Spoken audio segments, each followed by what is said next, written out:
Hello guys, আসসালামু আলাইকুম। আইজ আমি আপনারা লগে লইয়া আইছি 1 বছরের বাচ্চার লাগি কিলে একটা জামা কাটিং করা যায়। তো জামার লাগি আমি কিছু কাপড় নিছি, এখানে নিছি আধা গজ পরিমাণ কাপড়, আর এই কাপড় দিয়ে আমি দিয়া বডির অংশ দিমু, ফট্টি ফিতা ওইগুলা দিমু। তো এখানেও নিছি আমি সর্বপ্রথম লম্বা নিছি 9 ইঞ্চি, মানে 8 ইঞ্চি, আর 1 ইঞ্চি নিছি সেলাইয়ের লাগি। আর এখানে গর্দনার মাপটা নিছি আমি মাত্র 4 ইঞ্চি, যেহেতু 2 বাজ কাপড় হয়েছে 8 ইঞ্চি, আর 8 ইঞ্চির অর্ধ হইব 4 ইঞ্চি। ও ইচ্ছে অনুযায়ী আপনারা ওলা 4 ইঞ্চি দিয়া দিবা, বগলের মাপটা দিয়া এটারে গুল করি একটা রাউন্ড করে লিবা। গুল রাউন্ড করিলে হাঁটতে সময় সুবিধা হয়ে যাব গিয়া।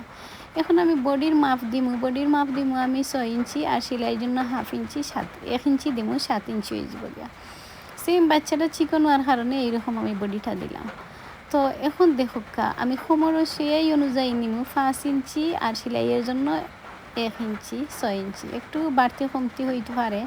তো আমরা তো অনেক সময় শরীরেও কম বেশ করার লাগিও বড় করা যায় অনেক সময় যদি কাপড় থাকে।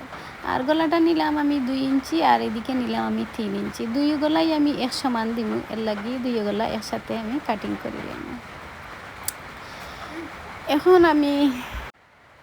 এখন দেখারানি গুল শেপ দিলেইছি, আর নিচে থেকে একটু খুনাদা তুলামারি দিলাম। তুলামারি খাটার মানে লগিয়া যেটা যেহেতু 1 বছরের বাচ্চা হাঁটতে পারে, একটু সুন্দর করে যদি খুনালামি যাইতে সুন্দর লাগতো না, এর লাগিও। আর আপনারা সবসময় খুনাটা একটু উপরে দিয়ে তুলিয়া খাটলে ফ্রকটা দেখতে দুইও সাইড ঝুলে না, তো দেখতে ভালো লাগে, এর লাগিও হয় না।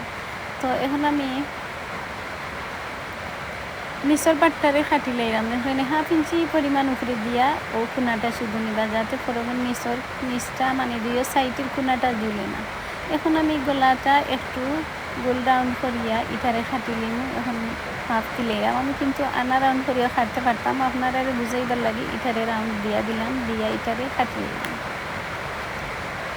বন্ধুরা যারা ফেসবুক থেকে আমার এই ভিডিওটা দেখবা, প্লিজ আমার পেজে আপনারা নতুন হইলে প্লিজ আমার পেজটা ফলো করে লিবা, লাইক করবা, কমেন্ট করবা, বেশি বেশি করে আমার ভিডিওটা শেয়ার করবা। আপনারা একটা লাইক কমেন্ট আমারে আরও ভিডিও বানাইতে অনেক উৎসাহ করবে। আর ইউটিউব চ্যানেলটাকে যারা দেখবা, ইউটিউব চ্যানেলেও নতুন হইলে প্লিজ আমার চ্যানেলটা সাবস্ক্রাইব করে লিবা, এবং পাশে থাকা বেল বাটনটাও ক্লিক করে রাখি দিবা, যাতে আমি নতুন কোনো ভিডিও দিলে আপনারা জলদি পাইলেন। আমার উপরের অংশ কাটিং করা শেষ হয়ে গেছে, নিচেও প্রায় 1 গজের লাখান কাপড় আছে, 1 গজ না, 1 গজ থাকি প্রায় 3 গিরা কম। ওইটা কিন্তু অনেক লম্বা একটা কাপড় রাখছি, তো এটা দিয়ে অনেকগুলো কুচি হইব। অনেকগুলো কুচি দিলে ফ্রকও কিন্তু খুব সুন্দর হয়। যেহেতু উপরের পাটটা এখন 4 বাজ করে রাখা, আমি নিচের পাটটাও 4 বাজ করিয়া আপনারা দেখা যায়। তো আরও যদি 4 বাজ কাপড়ের লগে আরও 4 বাজ বাড়তি হয়, তাইলে তো অনেকগুলা কুচি হইব। তো কুচিটা দেখিলেন, ও দেখছেন নি কুচি দিয়া যখন আমি কুচি দিম, এগুলো অনেকগুলা কুচি হইব, কারণ এখানে 4 বাজ, ওখানেও 4 বাজ। তো 4 বাজ হইয়া এইদিকে অনেক কাপড় বাড়তি আছে না, ওই দেখছেন ওই বাড়তি কাপড়ের কারণে অনেক সুন্দর কুচি, মানে অনেক বেশি বেশি কুচি হইব।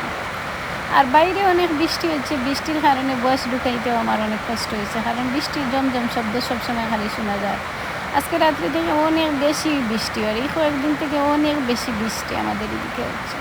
তো ওই দেখছেন কত সুন্দর করে আমি দুটোর কুচি দিলাইছি। আর এখন আমি এটা দিয়া জালর লাগাই দিব নিচে জালর লাগানোর কারণে এটা একটু লম্বা হয়ে যাব ফরকটা, যেহেতু ফরকের লম্বা নিচে আমি প্রায় 15 ইঞ্চির মতো। তো এখানে আমি সিলাইয়ে তো আরও 1/2 ইঞ্চি নিচে উঠে খাইব, একটু কম বানাইয়ের লাগে আমি একটু বড় করে রাখছি। এটা রাখছি আমি 3 ইঞ্চি পরিমাণ, আর সিলাইলে খাইয়া প্রায় 1 ইঞ্চি যাইব গিয়ে নিচে উঠে সিলাইয়ে 2 ইঞ্চিতে গিয়া ঠিকঠাক। তো এরকম করিয়া কুচি দেওয়ার পরে দেখবা ফরকটা অত সুন্দর হয়েছে, অনেক সুন্দর হইয়া কিন্তু হয়েছে।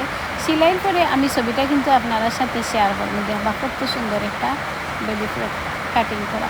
তো কাটিং করে নিতে পারলে তো আপনারা সেলাইও করতে পারবা, আর সেলাই না করতে পারলে আমার কমেন্ট করে জানাইবা, আমি যে কোনো ছোটো বেবি বাচ্চার কাপড় সেলাই করতে আমি আপনারা লগে সেলাইটা শেয়ার করবো। এখন এর বাসে ফিতা দিব, আর ফিতাটারে একটু সুন্দর করে দিব। তো